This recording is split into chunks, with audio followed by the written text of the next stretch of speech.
To si připadám jak v pohádce Daškoran a Pandrol, akorát, že tam byly jitrnice a teklo pivo.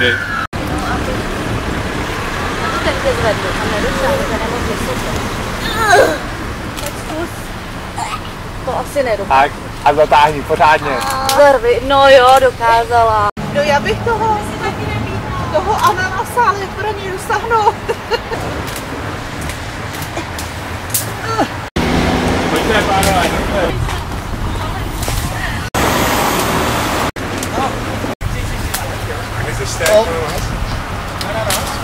A děkuji.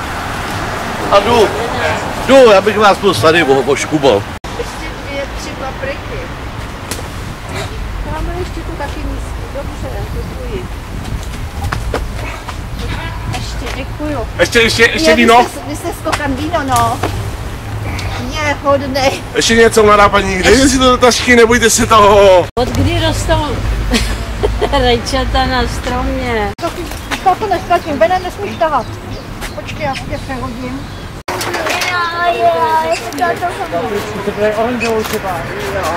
Tak jo, tak vám děkujeme moc a naschle. Tak, jak se říká.